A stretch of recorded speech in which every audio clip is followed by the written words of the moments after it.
Arbitrage des crypto-monnaies. Comment faire de l'argent dans le P2P en exploitant les écarts des prix? C'est ce qu'on va voir dans cette vidéo. Vous êtes nombreux, vous faites le P2P sur Binance et vous avez du mal à augmenter vos gains. Cette stratégie, c'est une stratégie peu connue, une stratégie secrète qui va vous faire augmenter votre chiffre d'affaires fois minimum 5 si vous l'appliquez exactement comme je vais montrer dans cette vidéo. Qui suis-je pour vous parler d'arbitrage des crypto-monnaies? Raoul Yoba, c'est mon nom. Je fais du marketing digital depuis 4 ans maintenant. Je me suis récemment lancé dans la crypto-monnaie et j'ai déjà une équipe de plus de 5 personnes, 5 vendeurs sur Binance avec un capital minimum 7000 € chacun. D'où ma légitimité de parler de l'arbitrage des crypto-monnaies qui fait partie d'une de nos secrets pour faire énormément de gains. Peu de vendeurs Binance partagera cela avec vous, mais j'ai décidé de faire cette vidéo pour partager tout cela. Pour ceux qui veulent se former dans le P2P, qui veulent savoir comment gagner entre 3000 à 200 000 par jour en vendant les crypto-monnaies, en faisant de l'achat et la revente des crypto-monnaies, n'hésitez pas à m'écrire sur WhatsApp sur le numéro juste en dessous de la vidéo. Ceux qui aiment ce contenu sur cette chaîne, vous pouvez vous abonner parce que je lâche des informations comme ça, des petites pépites comme ça, afin que vous puissiez progresser énormément. Alors, c'est quoi l'arbitrage des crypto-monnaies? L'arbitrage des crypto-monnaies, c'est une stratégie qui consiste à acheter sur une autre plateforme et de la revendre sur une autre plateforme. Donc, vous achetez la crypto-monnaie peut-être sur une plateforme de crypto A et vous allez la revendre plus cher sur une plateforme de crypto B. C'est aussi simple que ça. Alors, quelles sont les étapes de l'arbitrage des crypto-monnaies? La première chose, c'est de rechercher les plateformes d'échange de crypto-monnaies présentes dans votre région ou pas.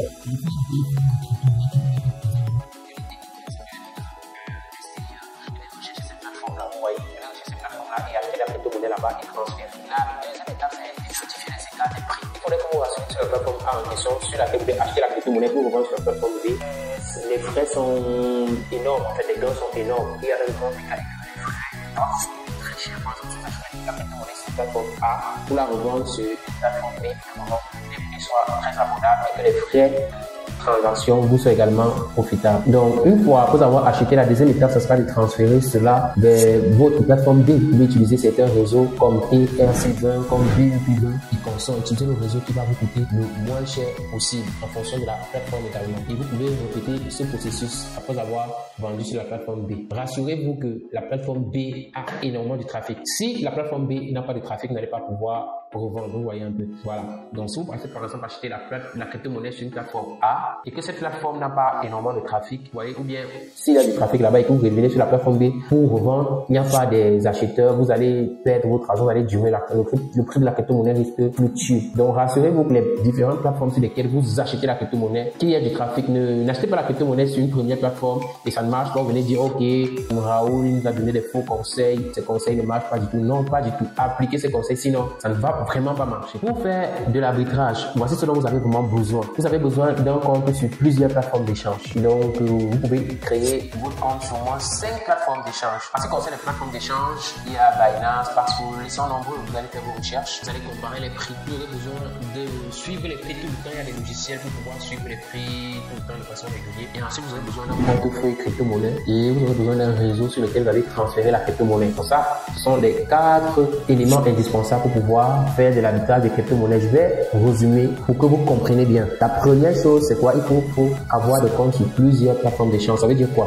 Si vous voulez peut-être faire de l'arbitrage entre Binance et Passful, vous devez avoir un compte sur Binance, vous devez avoir un compte sur Passful. Ensuite, vous devez suivre les prix. Vous pouvez le faire de façon manuelle vous-même. Vous rendez sur Passful de temps en temps, vous guettez les prix et vous rendez sur Binance, vous observez les prix. Et ensuite, vous devez avoir un portefeuille crypto-monnaie avec un réseau sur lequel vous devez transférer. Le réseau le plus populaire, c'est TRC20, mais les frais sont déjà énormes. Donc, vous devez vous rassurer des frais et du réseau. Bon, l'arbitrage des crypto-monnaies a ses risques parce qu'avant de vous présenter une stratégie, il faut également vous présenter les risques. Les risques, c'est quoi? Vous savez, la crypto-monnaie, c'est une monnaie qui fluctue beaucoup. Donc, ça varie beaucoup. Vous devez absolument vérifier les fluctuations de prix, l'analyse du marché pour ne pas perdre.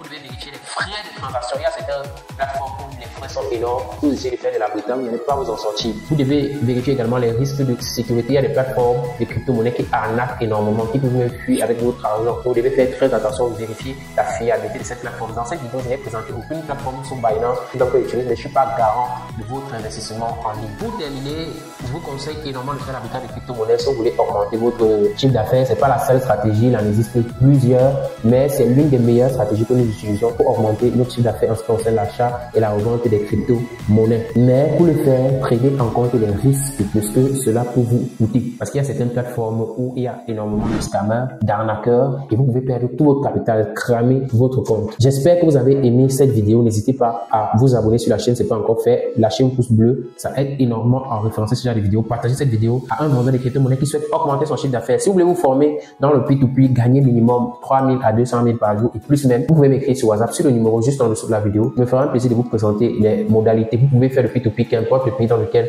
vous êtes. Vous pouvez être en Europe, vous le faites en Afrique, vous pouvez être en Europe et vous le faites même en Europe. Donc, presque tous les pays du monde, le P2P est reconnu. Donc, en suivant nos stratégies, vous allez augmenter votre chiffre d'affaires. On se retrouve dans une autre vidéo. Ciao, ciao!